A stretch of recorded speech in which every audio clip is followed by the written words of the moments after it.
అదేవిధంగా రామచంద్రరావు గారి నాయకత్వంలో కూడా మనందరము కలిసిమెలిసి పనిచేయాల్సిన అవసరం ఉంది. నేను ఇంతకుముందు చెప్పాను, ఈ రాష్ట్రంలో రాష్ట్ర శాసనసభ పైన కాషాయ ఎజెండా ఎగరడమే ఏకైక లక్ష్యంగా ముందుకెళ్ళాలి. ఎందుకంటే భారతీయ జనతా పార్టీ తెలంగాణలో ఎప్పుడు అధికారంలో రాలేదు. ఈ రాష్ట్రంలో కాంగ్రెస్ పార్టీ, బీఆర్ఎస్ పార్టీ పరిపాలించింది. కాబట్టి ఈ రాష్ట్రంలో ఉన్నటువంటి అన్ని రకాల సమస్యలకు ఈ రెండు పార్టీలే కారణం.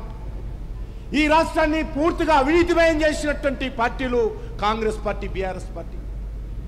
ఈ రాష్ట్రాన్ని కుటుంబంతో దోచుకున్నటువంటి పార్టీలు కాంగ్రెస్ పార్టీ, బీఆర్ఎస్ పార్టీ.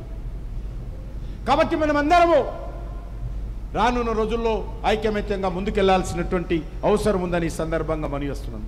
మనకు తెలుసు, గత నరేంద్ర మోడీ గారి నాయకత్వంలో తెలంగాణ రాష్ట్రంలో అనేక రకాల అభివృద్ధి కార్యక్రమాలు చేపట్టడం జరిగింది.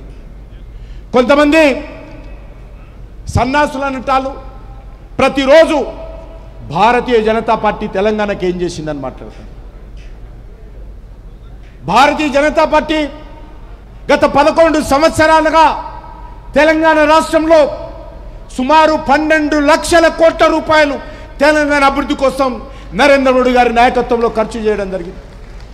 అనేక సంస్థలు తెలంగాణలో తీసుకురావడం జరిగింది.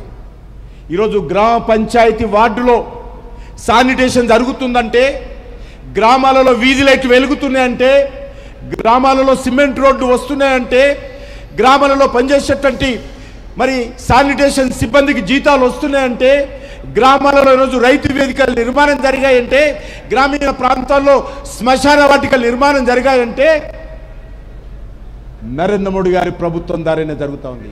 గ్రామీణ ప్రాంతాలలో రైతు కూలీలకు ఉపాధి అవకాశాలు కల్పిస్తున్నది మణిరేఖ ద్వారా కేంద్ర ప్రభుత్వం.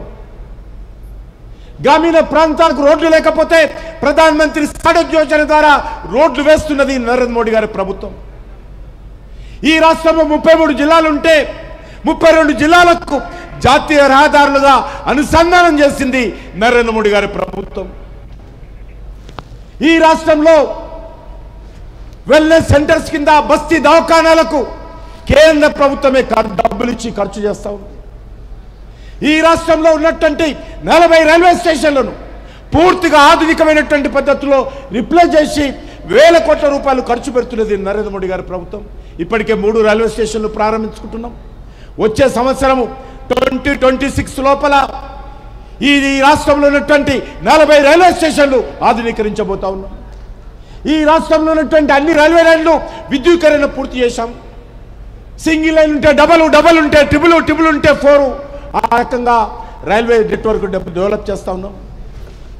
80,000 కోట్ల రూపాయల రైల్వే నెట్వర్క్ పనులు ఇప్పుడు కూడా జరుగుతున్నాయనే విషయాన్ని సందర్భంగా మనవి చేస్తున్నాను. 1 లక్ష